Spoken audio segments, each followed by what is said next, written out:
Well, welcome everybody to the Women's Forum of Coastal Virginia first virtual gathering. And it's a lunchtime gathering. So we've actually done that before in our past experiences. We've done them live and we had them wonderfully catered.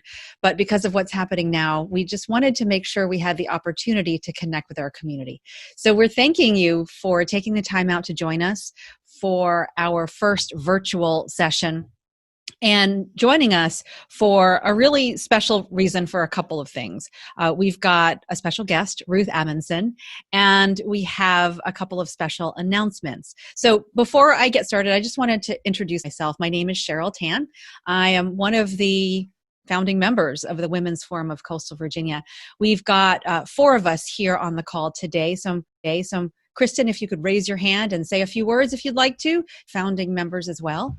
Sure. Hey, everybody. Kristin Littlewood here. I, as Cheryl said, one of the founding members, and so happy to be able to bring a new format so that we can all stay in touch with the group during this time. So that's great. Super excited about it.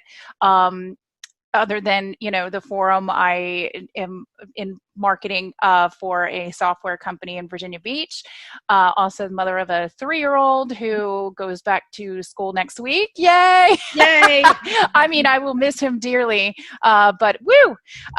So anywho, that's it for me. Thanks, everyone.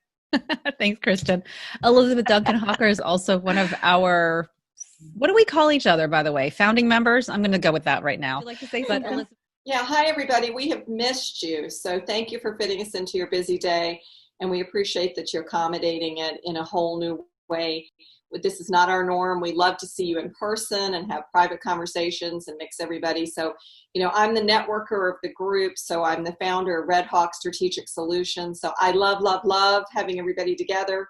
So we do appreciate you coming in virtually. I build referrals and sales and help people grow their business. So that's what my background is. I'm a growth strategist, and we welcome everybody. And thank you.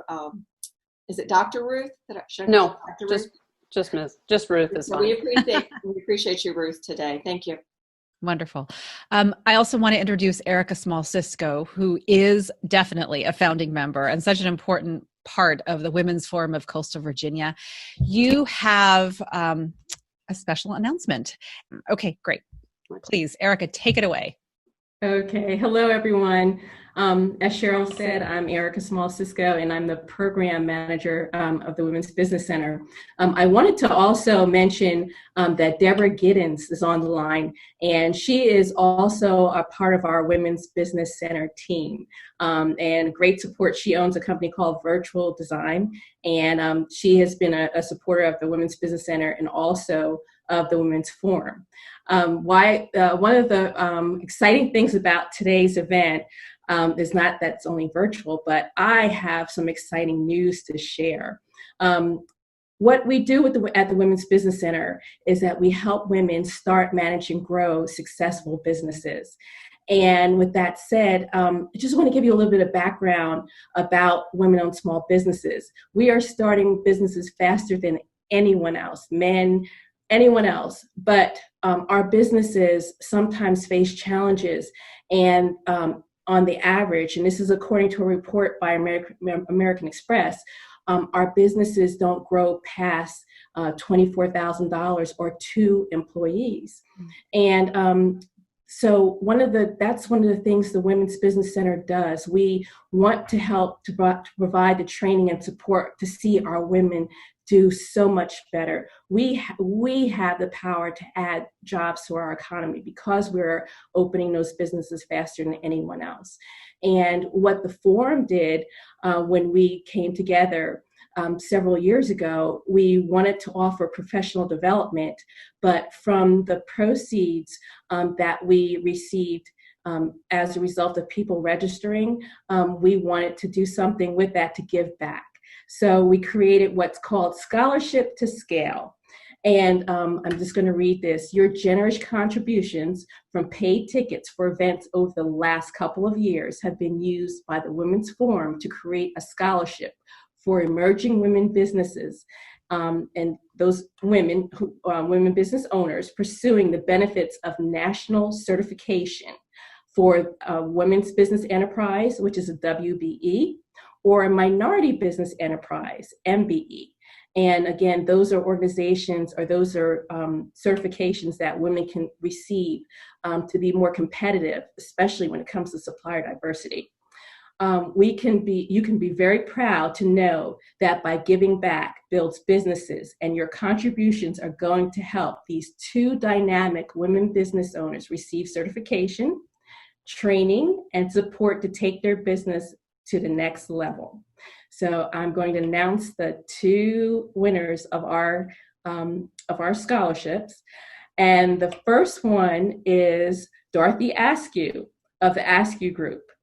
And she will be assisted in the amount of $200 toward a certification with the Carolinas, Virginia Minority Supplier Development Council, and that's CVMSDC. And our second winner is Susan Hunter. Susan owns Security 101. And she will be assisted in the amount of $175 toward the cost of certification from the Women's Business Enterprise National Council. And we refer to that acronym as WBEC. This certification is facilitated through the Women's President's Organization, WPEO. Women's President's Education Organization. And these ladies have already beat the odds, but they strive to accomplish so much more. And we are so proud and looking forward to seeing them soar. So congratulations, ladies. Thank you for those who applied. What we were able to do through our past events is to have a fund of money to set aside to create these opportunities. And that's what we hope to continue to do as we in the future plan for events where we can finally see each other. This is the next best thing. And we certainly appreciate you taking the time to join us and to do some networking, to learn about each other, and to continue supporting women business owners. Would somebody be willing to unmute and share with us somebody else's innovation that they have taken upon themselves to create or do because of what's happening right now? Would anyone be willing to do that? Like a couple people, either raise your hand or unmute to tell us what someone else is doing. Awesome, Deborah. You're unmuted. Perfect. The wonderful thing about my session is that Ruth happened to be in it, and the innovative thing that she did for her teenage children who like to go rock climbing was clear off a wall on the outside of her home, so that they can do that there. I thought that was really terrific. I love it. I love it. Always innovating, right? Always innovating. Anyone else? Would anyone else like to share something cool that they saw or heard about in their room from somebody else? Or maybe even your own story of something that you're doing that's just really awesome. Hi, everybody. It's Elizabeth again. One of the things is the adaptability of people that are just starting businesses, because our team was just at the throes, and then of course then everything stopped, so they couldn't meet people in live. So we were talking about the power of picking up the phone and how important that is to actually hear somebody's voice right now. So that was one of the things.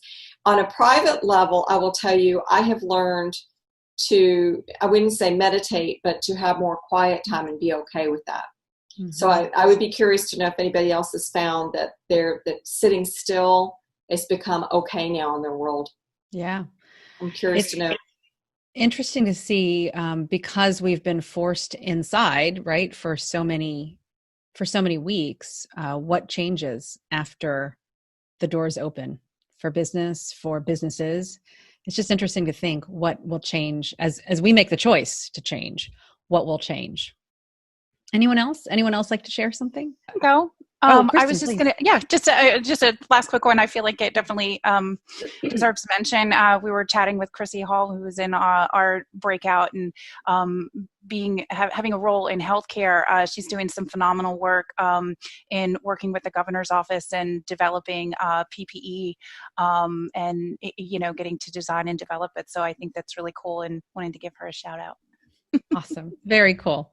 Well, I would definitely want to introduce introduce everyone right now to our guest speaker. But I would love for you, if we could do like a silent clap or whatever we want to do for Ruth Amundsen. And she is a scientist. She works at NASA. So she's one smart and amazing woman. Excited to have her join us and share with us her story today. Ruth, thank you so much for being here.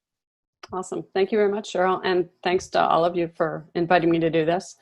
So I'm going to run through a little PowerPoint sort of to highlight some of the things I've done, but happy to take questions afterward. Yeah. Before you get started, as far as the questions, we want to take your questions. So if you would, and as you're hearing Ruth, it might just like, I have a question. So if you would not mind, just put a big Q. So I know it's a question for Ruth.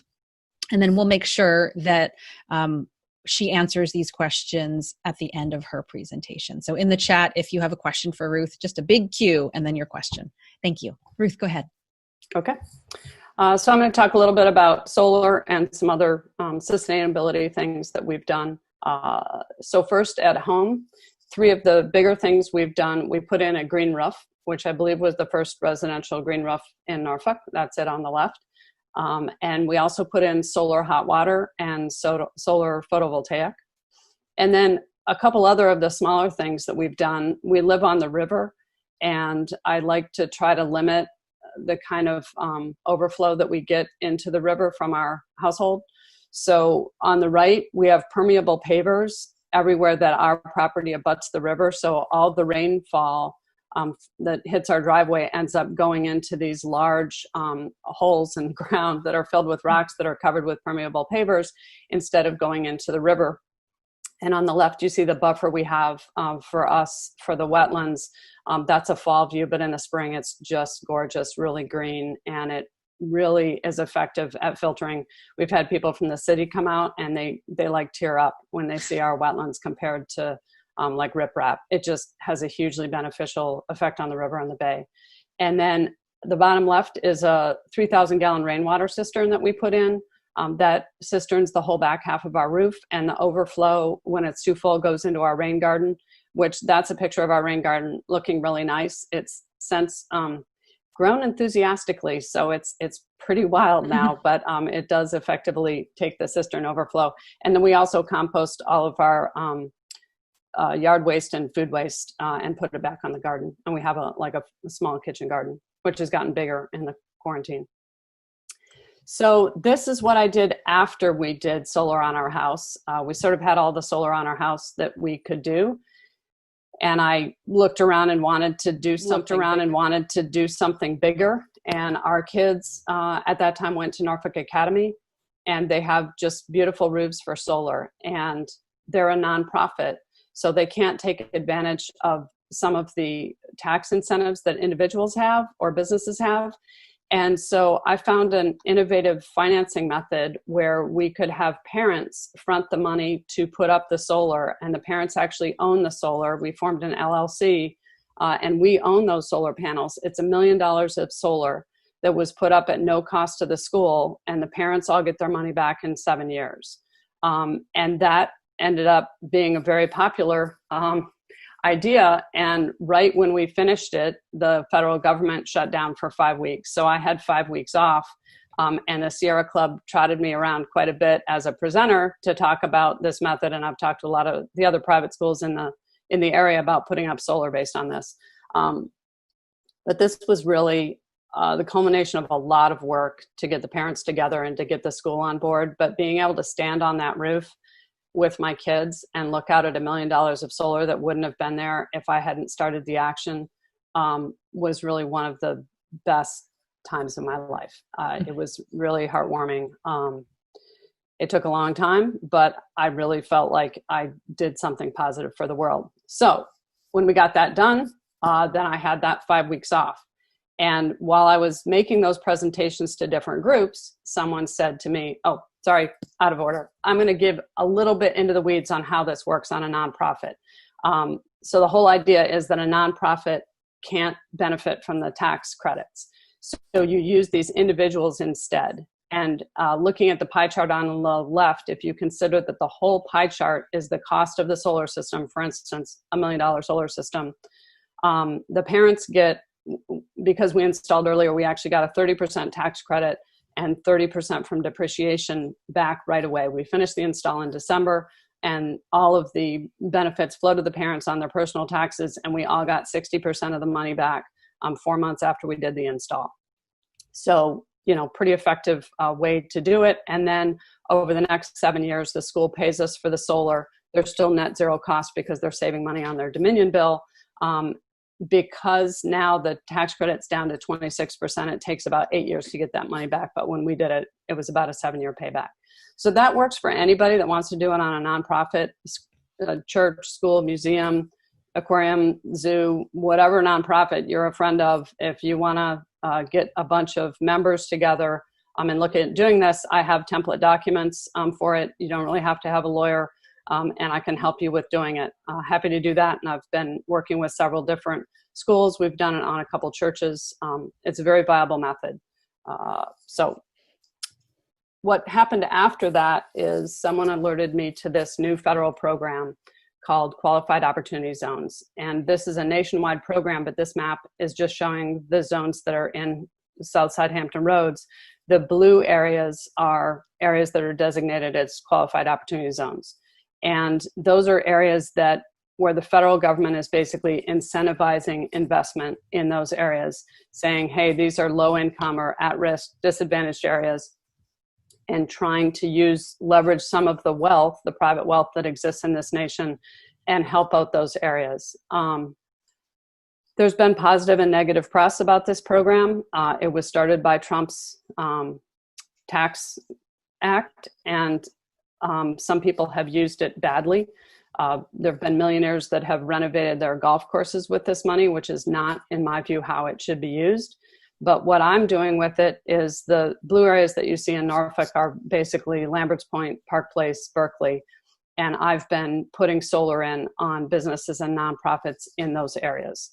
So I got the lawyers together, wrote the operating agreements, and I started this fund called Norfolk Solar QOZ Fund, Qualified Opportunity Zone Fund, that installs solar in these QOZs at no cost to the business and nonprofit, very similar to the structure we did at Norfolk Academy. And those are just some photos of the installs that we've already done for the QOZs. And it's a $750,000 fund. We've installed 5 solar systems, including one historically African-American church down in Berkeley. And we have 2 more installs that are in process. And one of the things I've been most proud of about this fund, and especially recently with all the highlighting of racial injustice, is that we made it a requirement in our RFP to the installer that he had to hire and train residents of the opportunity zones as solar installers, and that they would work on these jobs and be permanent employees of the solar company.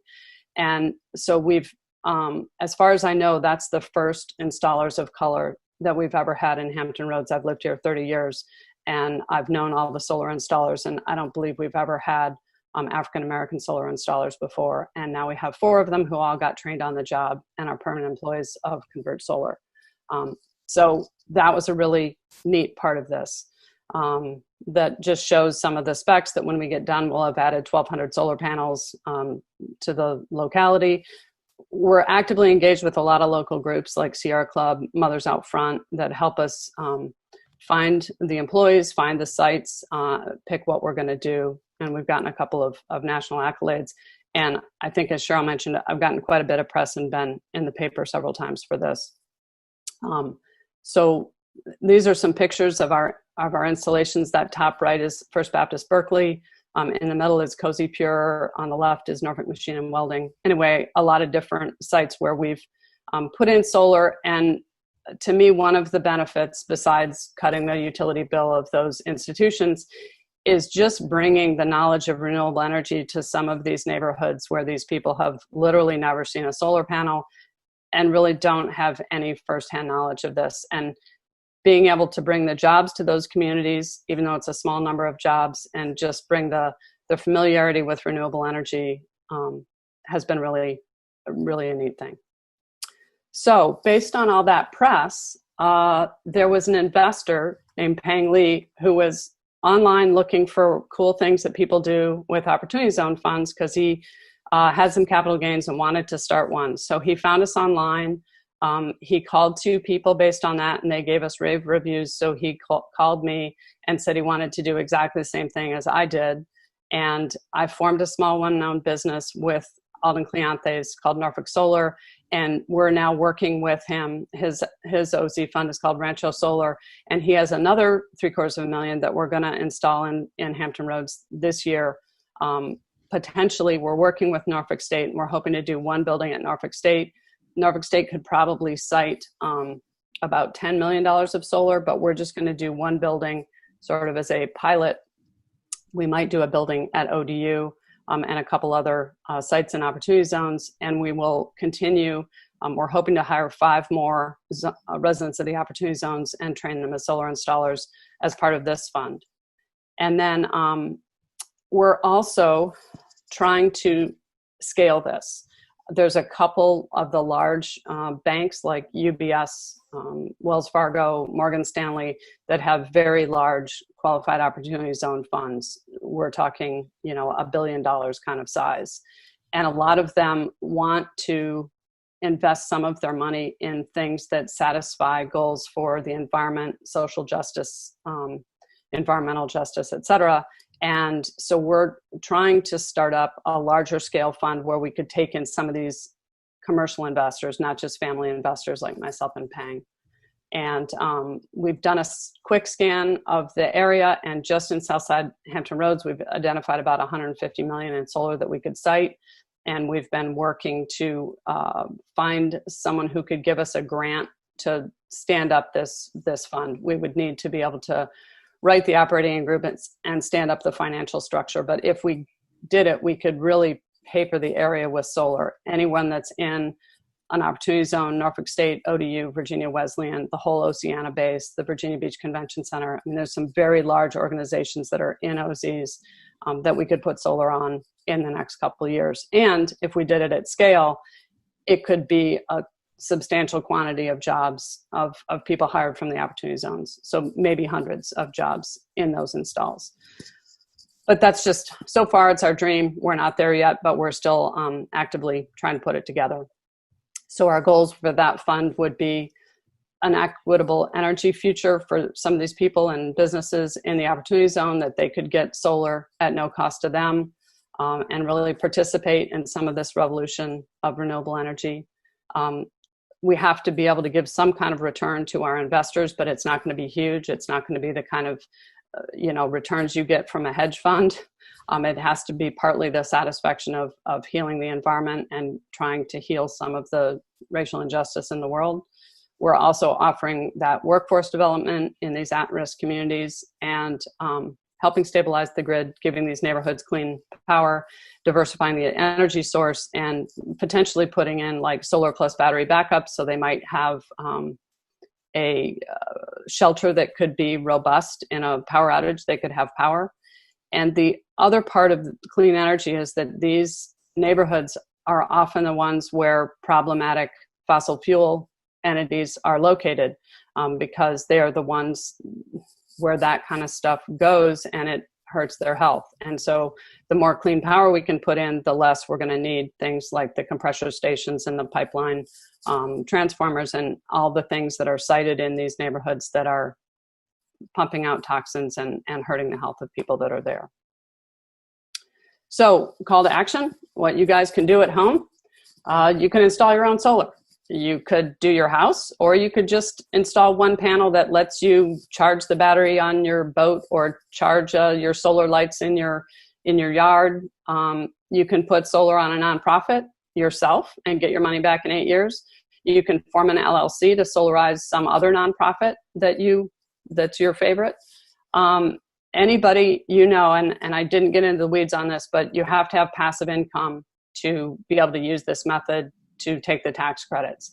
So what some people do if they don't have passive income is they just loan money to an installer to put in solar because the installer can take all the tax credits.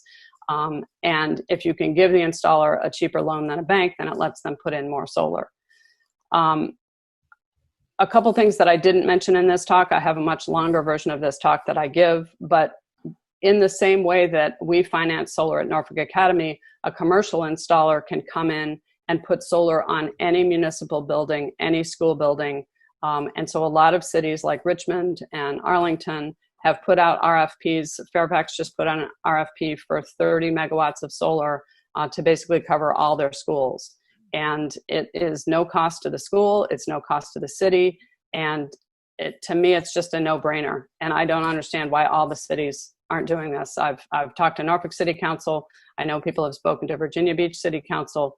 I think we need to have massive installations of solar, and I think every city should be doing that. Every school board should be talked to about it. Every city should be putting in solar. School buildings are perfect for solar. They're low, they're flat, they're usually unshaded.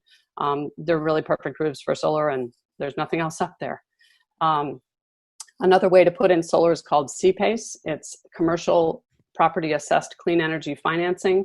It's available in Virginia now, and it's a way that businesses can get loans that are specifically targeted for putting in any kind of clean energy efficiency or water management. So they can be definitely used to put in solar. And it's a very easy repayment plan, and it's more cost effective than usually getting a loan from a bank. And if you know any big investors, I'd love to talk to anybody about getting them involved in our QOZ plan. All I had for the slide presentation. I'm happy to take questions. CPACE is a national program that's being controlled at the state level. It takes a lot of the work out of it. You don't have to go find people and form an LLC. You don't have to worry about it going on your personal taxes. There's just a lot of advantages to using CPACE. It's kind of a little bit more cut and dried. The only thing is the payoff time is going to be a little bit longer. So it'll be a little bit longer before you get the advantage for your own institution of the solar income because you're paying the interest on that loan. But it's definitely easier. I mean, it took me 7 years to get that through at Norfolk Academy. Now, there's a lot of caveats there. It didn't have to take that long, but forming an LLC and doing all that paperwork is a lot of work. So CPACE is definitely way easier. Awesome. Trisha asks, does the state or city offer incentives for us to get started? Not that I know of. I believe that Virginia ranks, last time I looked, 47th out of the 51 states as far as solar policy. We have no solar renewable energy credits. We have no tax credits for solar. Hoping that in the upcoming years with the Virginia Clean Economy Act that there will start to be some state benefits. There were some state credits. I think around 9 years ago, there was a brief period where we had state credits, but right now in Virginia, the only benefit I know of is federal. As part of the Virginia Clean Economy Act, they started what's called an RPS, which is a renewable portfolio standard. And in other states that have that has led to creating a market for renewable energy credits. And so if that happens, that would be another income stream from solar, and it would make solar pay off faster. As an example, when we put solar on our house, we could still sell our renewable energy credits into the Maryland and DC markets, and that's a completely different thing than the electricity. The electricity, we're paid for directly by Dominion. Our meter goes backward when we're making solar, and we're paid for our electricity at the rate that Dominion sells it. We also get the credit of being a renewable energy generator, and we sell our credits into the Maryland and DC market because those were open when we installed solar.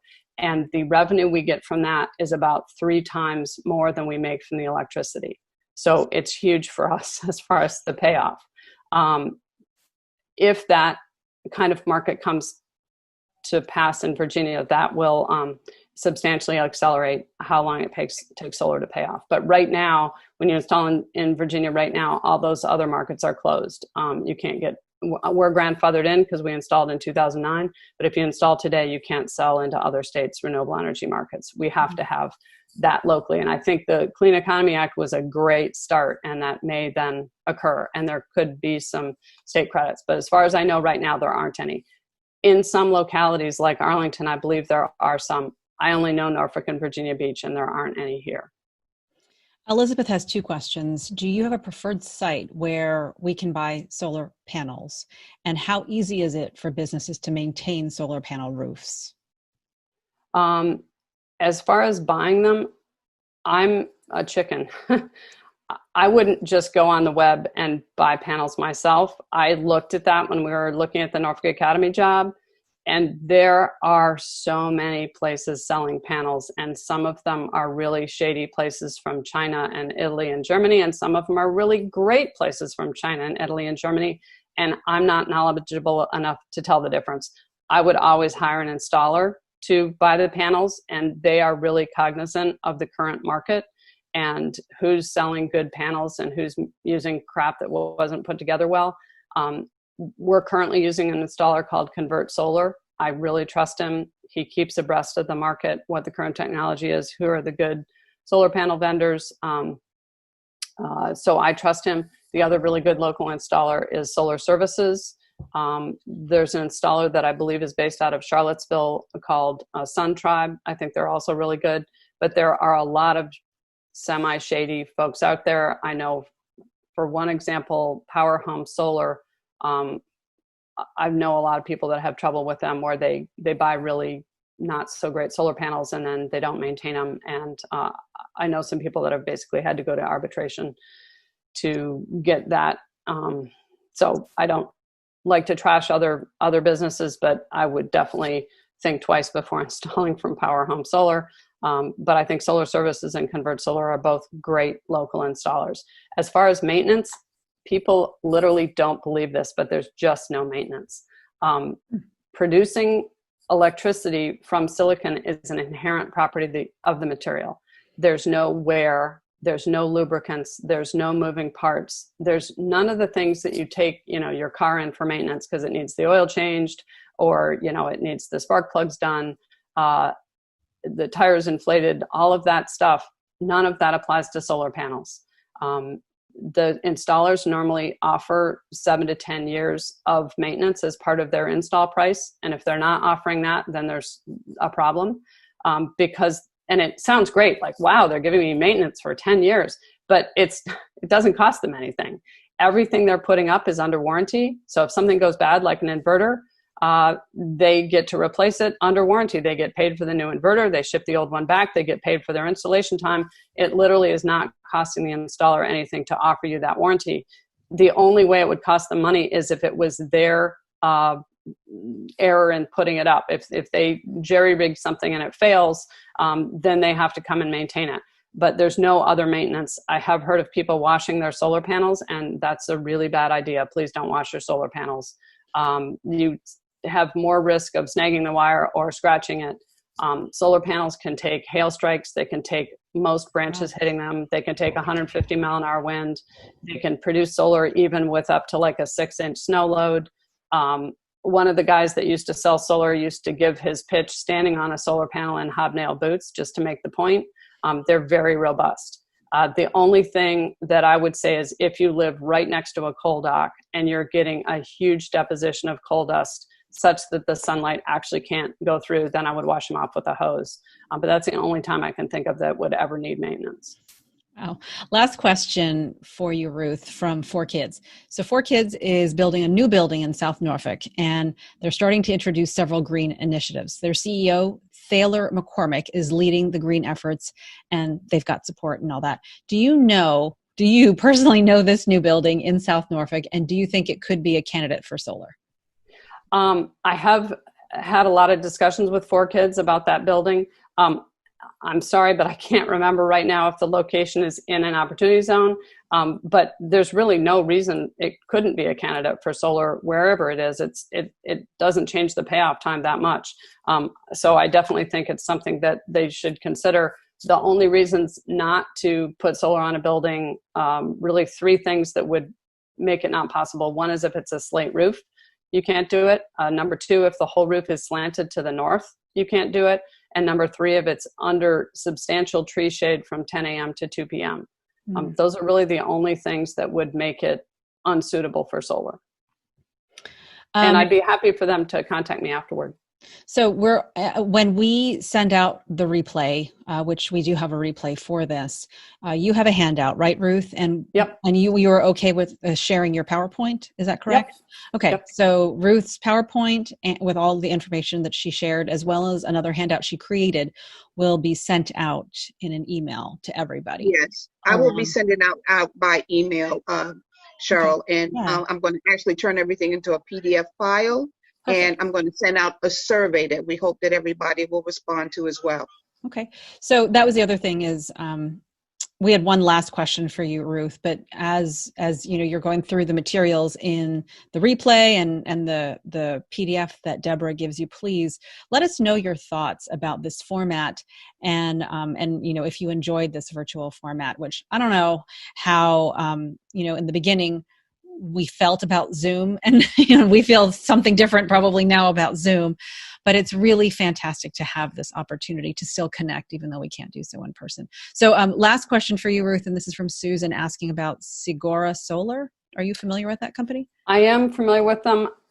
At this point, I'm getting into where I'm not, I've heard both positive and negative things. I used to think they were really a great solar company, definitely one of the good guys. And then recently I heard a couple things that weren't as good.